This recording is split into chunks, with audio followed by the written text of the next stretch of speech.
is TNT Sports, home of NASCAR's race to the championship.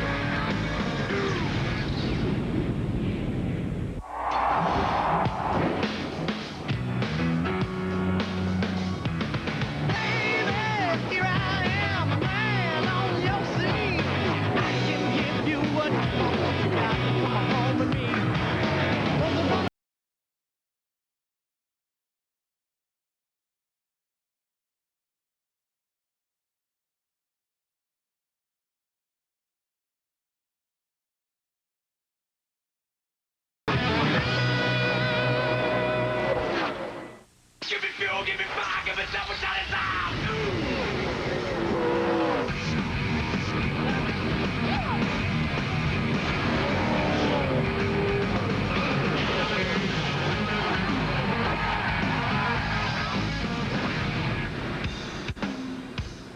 TNT Sports coverage of the NASCAR Winston Cup Series continues today from Darlington, South Carolina, where tomorrow the Mountain Dew Southern 500 will be run for the 53rd time. Darlington Raceway is to stock car racing what Lambeau Field is to football. Hallowed ground where much of the sport's early history was written. The challenge for today's drivers is much the same as it's been here for decades. Negotiating this hard-to-handle old track faster than feels comfortable for 500 miles. That would be what Fenway Park is today. To baseball, yes. I was talking football there, though. Or Wrigley Field is to baseball. Welcome to TNT's coverage of NASCAR. Alan Bestwick here with the argumentative Wally Dallenbach and the authoritative Benny Parsons. Thank you very much. Final practice is underway for the Southern 500. You know what that word means? Which word? The word I used to describe you? Just making sure. It had 4 syllables, so. Yeah. I know. Whoa! Okay. Jimmy Johnson. And you see, starting 5th, these cars will be lined up according to NASCAR Winston Cup owners' point standings. So he is currently 5th, and that's where he'll start. Mark Martin, the 6th car, right behind him. Jack Roush, the owner of that car, currently 2nd in the NASCAR Winston Cup point standings. So that's where he'll start tomorrow. Our trio of pit reporters doing their thing down in the garage area during this final practice. Here's Dave Burns. Alan, this morning the cars got a chance to practice on this racetrack, and Ryan Newman's car was the quickest, but crew chief Matt Borland told me that was early on. We fell off, then we made some major changes, and we think we're still one of the best cars here today. But if you look at the right rear of this car, it's perfectly clean. No Darlington stripe here for this rookie, but one of the veterans, Jeff Burton, has already earned his Darlington stripe. Matt? Dave Burton's teammate Matt Kenseth turned in the 2nd fastest time in the morning session, but then after turning 41 laps right at the end of the session, they had a major engine problem, or so they thought. Matt shut the motor down because he said he thought that it developed a miss. They had a miss earlier in the session. They changed the spark plug wires. They changed the wires again. Jeff Paxson, the head of the Roush Racing Winston Cup engine program, looked at all the filters. He didn't see any major debris, so all they do is change the spark plug wires. Remember, they won at Texas starting in the back. They're hoping to not have to do that again here at Darlington. Marty. Well, Matt, being fast at Darlington's not always the key. Being consistent over a long run is the key, however. Being good on those long runs means that you can tame this old lady in black and tame this track too tough to tame. Sterling Marlin was by far the most consistent car, they feel, in the first practice this morning. 20 minutes in, they were fine-tuning. The goal for Sterling in final practice today is to make a long run, and if we like it, park it, because we're pretty good for tomorrow. Alan? Yeah, Marty, you're right. We watched him in the first practice, and Sterling, I thought, was by far the best car on the long runs. His times didn't drop off as much as some of the other cars. Some of the other cars dropping off BP as much as 2 seconds. Yes. Sterling's car looked really good. And the most recent race winner here at Darlington is Sterling Marlin. Took the March race in that very Dodge, that chassis. And he will lead the field with the green flag for the Southern 500 from the pole tomorrow, being the point leader, with qualifying rained out yesterday, as Benny told you earlier. Here's our Wendy's race menu. Coming up next here on TNT, it's coverage of the NASCAR Busch Series Gatorade 200 from Darlington. And then tomorrow, our coverage of the Mountain Dew Southern 500 starts at 12:30 Eastern Time with Discover Card Countdown to Green.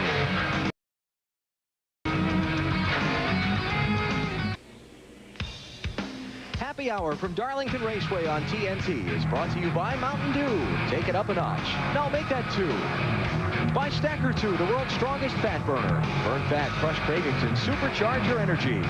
By Suzuki, maker of innovative motorcycles and all-terrain vehicles. And by Mobil 1. The more you know about new Mobil 1, the better it is for your car. Tomorrow during the Mountain Dew Southern 500, you can check out NASCAR in-car on In Demand. There's the number to call for order all the in-car cameras, telemetry, lots of different things at your disposal. That's how you get in. 1-888-SPORTS-IN. NASCAR in-car on In Demand, only on digital cable. Jeff Gordon, winner 1 week ago today at Bristol, Tennessee. The old bump and run coming to 2 laps to go on Rusty Wallace. And this is not it. That's just a touch going down the backstretch. This is it. That's the bump and run. So smooth. Nicely done. Yes. Now, Rusty didn't think so. Yeah, I think Rusty did think it was nicely done, because Rusty knows how to do that, too. Jeff Gordon broke his winless streak that dated back 31 races to the end of last September out at Kansas City. He's on a new streak. He's got 1 in a row. Yeah. And a 4-time winner of the Southern 500. Matter of fact, 4 in a row, speaking of streaks. Jeff Gordon won this race. And he will take the green flag tomorrow in 3rd position. Last week's nemesis, Rusty Wallace, starts 6th tomorrow. Rusty, yeah, this is one of the few Winston Cup tracks that Rusty Wallace has not won on. Excepting some of them that we've only run at a couple of times, like Chicago and Kansas. This is one of the few tracks that have been around for a while where Rusty Wallace has never taken the checkered flag first. I received some information from his PR department this week, and when I looked down at his history at the racetrack, I didn't realize until I looked at that, and I think maybe 3rd is the best finish he's ever had here. Second. Oh, twice. Southern 500 in 1987 and 1988. Dale Jr. He'll line up 15th for the race tomorrow. Marty is down checking up on Junior. What's up there, Marty? Pretty good in the first practice. They ran 44 laps on the same set of tires, and then it got a little too loose the longer he ran, and then they got really loose at the very end there, and he said, if we continue like this, his quote on the radio is, we'll be the worst car here in turn 3 and 4 at the end of a long run.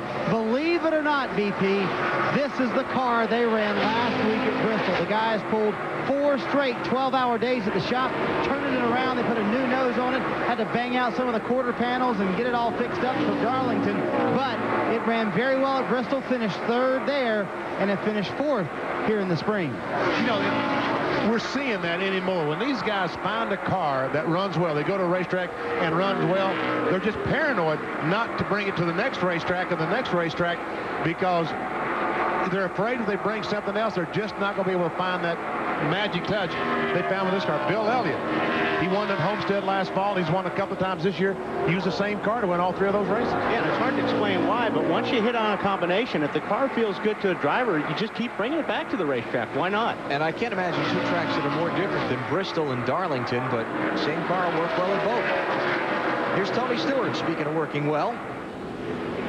Although, I don't know, wouldn't you have a high downforce body on a place like Bristol? And obviously that's going to help here as well because of the tires. Yeah, I'm sure that's what the thinking is with these guys. I talked to Ray Evernham and asked if Bill was going to bring that same car that he won the 3 races with here to Darlington, and he said no, that they were bringing a different car.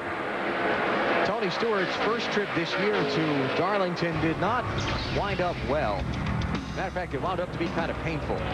And there's nothing that Tony Stewart could have done. The 44 car of Buckshot Jones at that time loses control off turn 2 and left Tony with nowhere to go except right on the side of him. Once he spins around, then he was just a victim when Jimmy Spencer came along and blooded his nose. And the problem is with that, you watch Jimmy and say, man, the crash happened 10 seconds before he hit him. But you cannot see getting through turn 2, you can't see, so it's really hard to avoid something because you're in it by the time you see it. Red flag is out. There is debris in turn 4, a tool, a bungee cord, something. They're not sure what, but they want to go out and pick it up. And so you see the cars have stopped their practice here. And we have a little timeout. So let's take a break. You're watching NASCAR on TNT.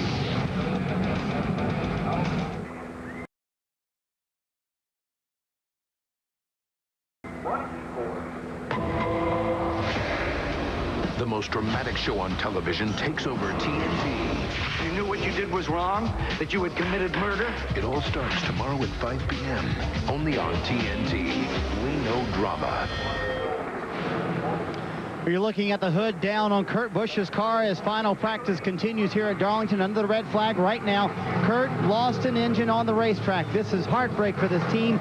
They lost an engine 2 weeks in a row at Michigan, then at Watkins Glen, and they have the same problem this week, although it is coming here in final practice. That's the good news. They're very confident with the chassis setup. They did test here 2 weeks ago. They feel like they have a chassis setup that will work, but this means that he will have to start at the back of the field. I believe that's the case now, and even though we didn't actually qualify, he will have to start at the back of the field tomorrow. Yes. Once you roll through technical inspection Friday morning, the engine that's in that car is the engine you must use for the weekend. If you change it, you go to the back. Marty, go talk to him. Yeah, that's graceful. That's what we like. Well, I was trying to get over here quickly, and I didn't want to bother Kurt while he was talking to everyone. Did any indication that it was going to go bad, Kurt?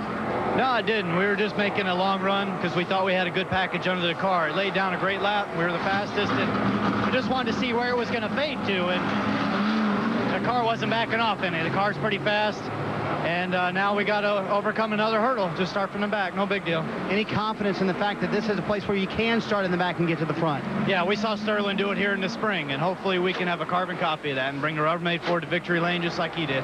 Great point. Sterling Marlin had to change engines before the race on Sunday in the spring here, and he wound up winning the race, guys. Hey, Marty, and don't forget your cape next time when you try to fly. I will work on that, Wally. Thank you. And Kurt Busch has run 10 laps in this practice session, and right now is the fastest car of the 35 that have been on the racetrack.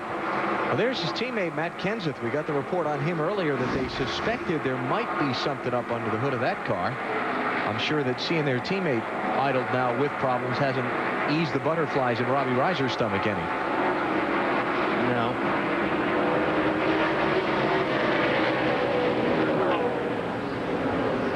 There's Jeff Burton, one of the other Roush cars. Dave? I talked with Jeff just before he went out, Alan, and, you know, we showed that little Darlington stripe on the right rear of that car. I asked Jeff where that happened, and he said off of turn 4.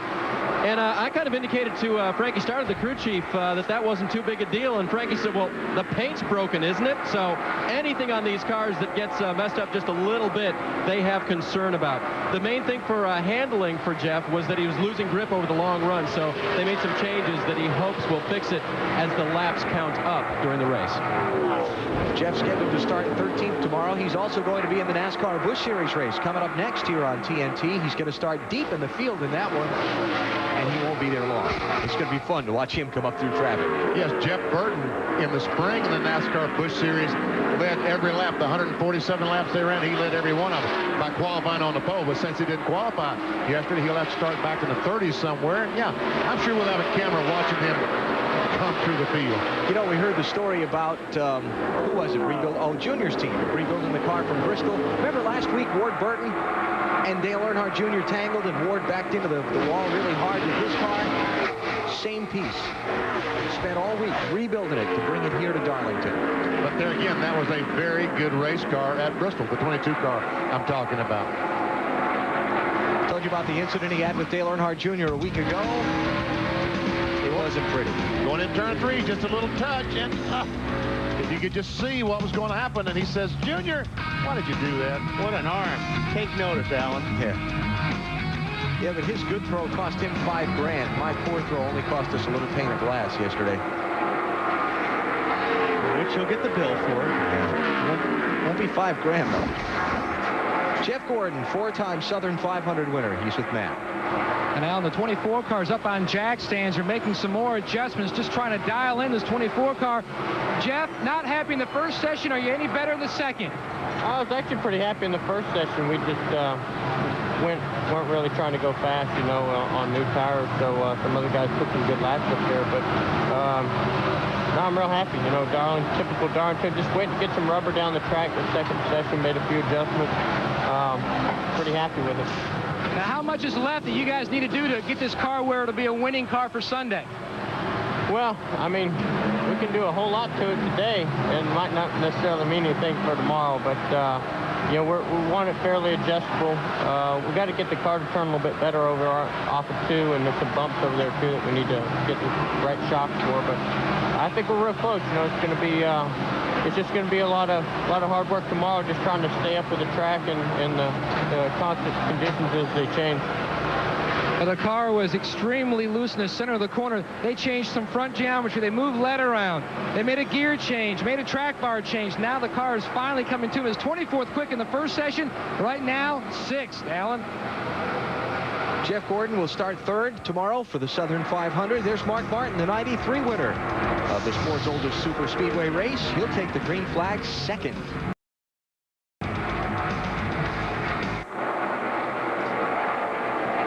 TNT presents Win the King. You can win Richard Petty. Spend a day in your hometown with the King. Log on to NASCAR.com to get more information and tune in to Winston Cup Racing from Dover, September 22nd here on TNT for your chance to win. That's pretty neat. I think I'll enter in. I'd love to have the King to my hometown. You have never heard all that fine print at the end of some of these contests where employees of contest-affiliated organizations are not eligible to participate? So I can't win. No. Can't play either. How's Junior doing? Well, I thought Michael was going off the corner, going running the wall. But Junior was backing off and had an optical delusion there for just a moment. I wonder I couldn't find him. He's over on the 2nd page here. Junior back down 29th in practice speeds right now. He's run 19 laps. All right, you want to take left rear free? You got that in. There's Jeremy Mayfield. 19 car, always runs good here at Darlington. A lot of pressure to do well tomorrow, because if we look on the hood of that car, you see it's sponsored by the sponsor of the race, Mountain Dew. This crew, the 19 crew, is referred to as the Dew crew. Has been for a couple of years now. Not the original Dew crew, but this latest generation. I like that paint job. Jeremy's got 5 top 5 finishes in 16 starts here. So in a third of his races that he's ever started at Darlington, he's finished in the top 5. That's very, very good batting average. And he'll take the green flag in 29th place tomorrow. That's a ways to go to get up there. Ricky Rudd, 28 car. He'll line up in 7th spot tomorrow. Remember, qualifying was rained out. The field lined up per the NASCAR rule book. When qualifying is canceled, they take the top 35 in present owner points and then have some other provisions down the bottom for former winners and former champions and so on. And Ricky Rudd appears to be struggling right now. He's 35th best on the chart. But there again, we don't know what kind of tires, how many laps he has on the tires on the car, because here, when these cars, when you run laps on, they get slower and slower and slower. Right, Marty? That is correct, BP. He's on old tires, actually, and he kind of was funny on the radio earlier. He was very frustrated after the first practice, came on the radio and said, guys, honestly, I'm driving my butt off for these slow laps, and it's kind of frustrating. So they have been really, really loose, and just no overall grip. The car kind of darts around on him. He said it goes from no grip to loose to a little bit of grip, and then no grip at all coming off the corners. So, and that's what you fight here at Darlington, especially in these corners where you got to run right up against the wall. You just don't have much grip, and that's what Ricky's fighting right now. He'll start his 52nd Darlington race tomorrow. Yeah, and no grip on a bumpy racetrack will make the car dart around a lot. Elliott Sadler going to start 25th tomorrow, Dave. And Alan, they were hoping to get a long run in here, as many have talked about, but he's already been in the garage twice. The first time the car was too loose, they stiffened the rear springs with spring rubbers between sessions, and it was too loose. So they came in, they put the track bar back the way it was a little earlier, and they changed 4 shocks, and it's still too tight, or still too loose. So now he's back out again, hoping he's tightened up the car just enough to where he can drive it for the entire distance on Sunday. Still working on it. You know, and you talk about all these guys being 35th fast or 30th fast, but when you look on the time screen, all these guys are running in the low 31s, within a couple of tenths of each other. So although they may not have blasted off a quick lap, they're all really, really close in times when they've got a lot of laps on their tires. Dale Jarrett will start 10th tomorrow. Never won the Southern 500. Got an incredible finishing record here at Darlington. has been to victory lane at this track before, Marty, but just not in this Southern 500 weekend. And yeah, he makes no mistake about it that this is the race that he wants to win, the one trophy that's not on his mantle right now. They have had a very, very good day as DJ's team. They started out really loose in the first practice, couldn't get the feel of the racetrack. Now the car's gone to a little bit tight. That's what they wanted to have happen. They've made it tight. They have good grip. They're pretty happy with that. They just came in, they put a rubber in the right rear and took one out of the left rear. And bad news for everybody else, same car that DJ took to victory lane earlier this year at Pocono and at Michigan. All right, trivia time. Benny, I know you know the answer to this one. Let's see if Wally can get it. When Dale's father, Ned, won the Southern 500 in 1965, what was the margin of victory? Let's see, that was 2 then. And if I remember, I'm going to say 10 laps. 14 laps. Very nice, Benny. There's hand signals going on here in the booth. Speaking of 1965, I don't think we'll see a 14-lap margin ever again. that 11 car was the one. Ned Jarrett on the way to the second of his 2 NASCAR Winston Cup championships, wins the Southern 500. Obviously, safety equipment was not then what it is today. And what happened, Ned actually was nursing an engine about to blow when he won the race by 14 laps. It was a very warm day that day. All the cars had overheated. So Hamilton on the apron of the racetrack wondered what he was doing there. But all the cars overheated, and Ned's did as well, but he nursed it home and somehow managed to finish. We saw the cars going by him, past him as he nursed it along. Ned's boy Dale is in search of his trophy in the Southern 500. Coming up tomorrow, the Mountain Dew Southern 500 on TNT. Coverage begins at 12:30 Eastern Time from here in Darlington, South Carolina. And whoever changes tires on the Mountain Dew car better hit all 5 marks then, not just the 3 there. Coming back in. You got something else for us on Tony Stewart, Matt? Well, in the first session today, Alan, he was 3rd quick, now 31st. Tony is saying the car, to his crew chief Greg Zippadelli, the car is just a little bit free. They're still fine-tuning, just trying to find that right comfort zone for Tony. Remember, he did crash here back in the spring on lap 226, an innocent victim. He's trying to score his first crown jewel event in NASCAR Winston Cup racing, 15 wins, 7 of which have come in the second half of the year. He's hoping to score number 16 on his way in. Right now, they're talking in the radio, Greg and Tony, about what changes to try next, just to dial in this race car a little more. He'd love to win one here at Darlington. Yeah, they've run over 100 laps today in that 20 car of Tony Stewart. That's a lot of laps. And tomorrow, that's 135 miles or so. And tomorrow, they've got to run 500 more miles. So, yeah, this engine has got to last well over 600 miles. Robbie Gordon in the 31, Jeff Burton in the 99 out in final practice. What some of the times on these practice sessions are so deceiving, because what some of the teams do, they will just try things. They'll try different combinations, and then when it's all over, sit down and sift through all that stuff and try to, like putting a jigsaw puzzle together, take pieces of each practice session together for the final setup. Yeah, you won't see too many guys just come in and say, cover it up. Yeah. This is what we're going to race tomorrow. All these teams will probably make some changes before tomorrow's race.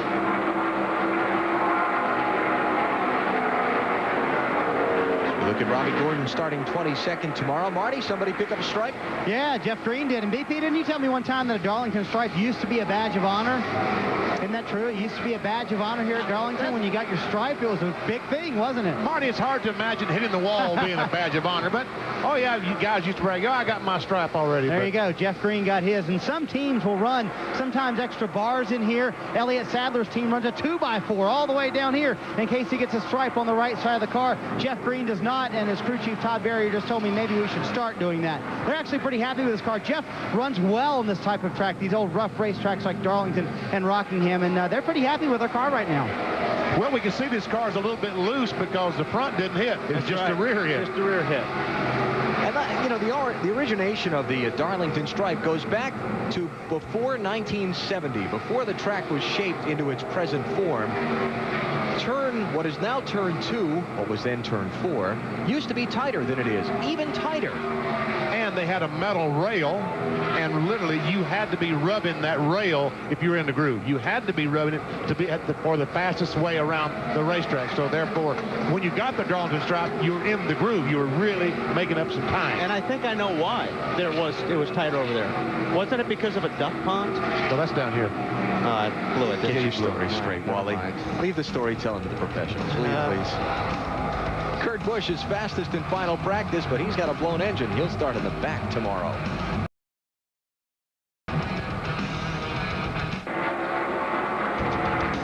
So where is Darlington, South Carolina? Right next to that duck pond. It's actually in the PD Valley, where the PD River runs. So that'd be the ocean. Right. And that is Interstate 95 that runs from Maine, I guess, all the way down to Miami. All the way down. That would be... no, never mind. You just got that look on your face. I didn't want to go there. Either the 29 car is really, really good, or he has some fresh tires on it. What do you think, Marty? Which is it? That would be answer B, BP, because that would be fresh tires on Kevin Harvick's car. They went out a little while ago, ran 17 laps on their first set of tires. This would be a new set of tires, and they've done something cool in this practice. They've been able to make their car both loose and tight, as you see them pilot through turn 2 there. And I think that's a big key, because if you can make mechanically your car loose and tight, that means you can fix it in the race tomorrow no matter what condition it's under. Now, during the rain delay, he did something cool, Wally. He went bowling, and he bowled a 154, and I think that would take you at the bowling alley. I would have to guess. Talk about bowling after watching your act this week in Bristol, buddy. There was a saboteur, and I was sabotaged. My ball fell in half as it went down the high banks at Bristol. Either way, the both of you didn't hit a pin. Yeah. Kevin Harvick, 3 Darlington races, worst finish, 14th. Bobby Labonte won this race from 37th starting spot a couple of years ago, Dave. Yeah, and I may not have hit a pin last week, but he did hit the jackpot in year 2000 in this fall race. Talked to him between sessions, and he had a plan. He believed that he could get his car to turn better through the middle on both ends of the track because you drive him a little bit differently. It didn't work. So the team went to work to try to give him what he needs. They left the track bar where it was from earlier. They put a little more right front camber in, said we'll monitor the tire wear, and they took a rubber out of the left rear. Seems to be doing a little bit better. He's going to come in a few laps. In fact, I think he's coming in now. They're going to put sticker tires on it and give him one last shot out there. You know, rain has been a factor in a number of these Southern 500 finishes. Could play into it tomorrow, too. Bobby Labonte's team got him off pit road first on a stop just before the clouds let loose a couple of years ago, and that enabled him to score the victory in the Mountain Dew Southern 500. And Rick Mast is still kicking himself. He was the last car in the 90 car, I think he was a 90 car. To pull off and pit. He was the last car on the lead lap, and it looked like it might rain, and you wonder, Rick, why did you pit? And he's been kicking himself ever since. So Bobby headed back to the attention of Jimmy Maycar and the crew to have that little Pontiac tuned up some more.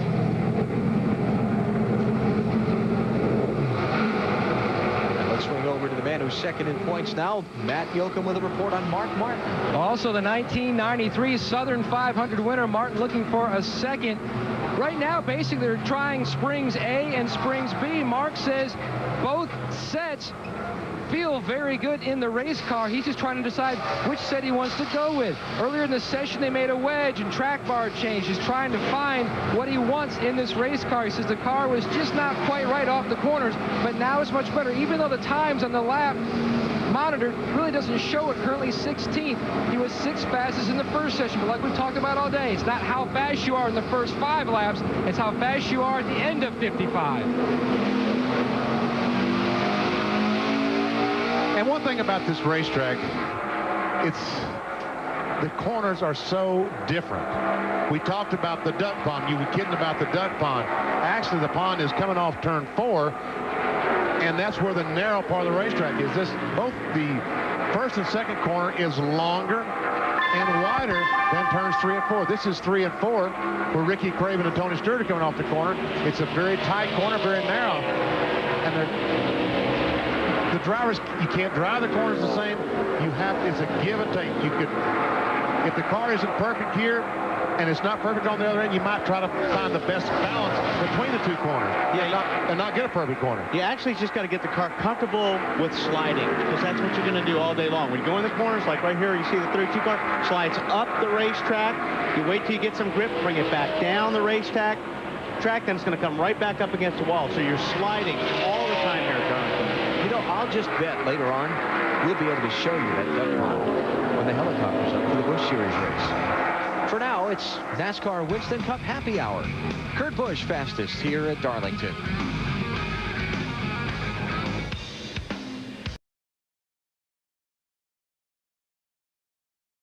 Happy Hour from Darlington Raceway on TNT is brought to you by Mountain Dew. Take it up a notch. No, make that 2. By Stacker 2, the world's strongest fat burner. Burn fat, crush cravings, and supercharge your energy. By Suzuki, maker of innovative motorcycles and all-terrain vehicles. And by Mobil 1. The more you know about new Mobil 1, the better it is for your car. There's your pond, Walt. That's a pretty big pond. Outside of turn 2, which is why they had to pinch the radius of that corner off when they plowed the racetrack out in the late 1940s. So the racetrack looks like an egg. Turns 3 and 4, the small end of the egg, and 1 and 2, the large end. Mike Wallace, fresh off his great top 10 run at Bristol last week, is right now 12th fastest overall. And in the final moments of practice, we check into the garage, and here's Dave. For Jeff Burton, 46 laps, 1 run, 1 set of tires only. Jeff, do you have what you want?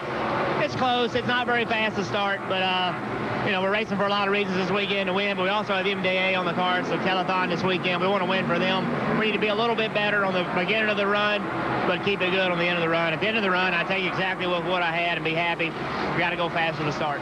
All right, the 99 car swept in 99. He won both races here. Marty? Well, Dave, the happiest guy to see the rain out yesterday, the tire guys in the Winston Cup garage area. Lots of sets of tires for tomorrow's race at Darlington because same tire they used at Bristol. Kyle Petty's team will have 13 sets of tires for tomorrow's race, and that's always good news for a driver. I bet if we carried these away, we could make some money tomorrow, guys.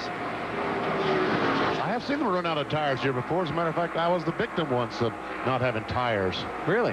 Yes, I was.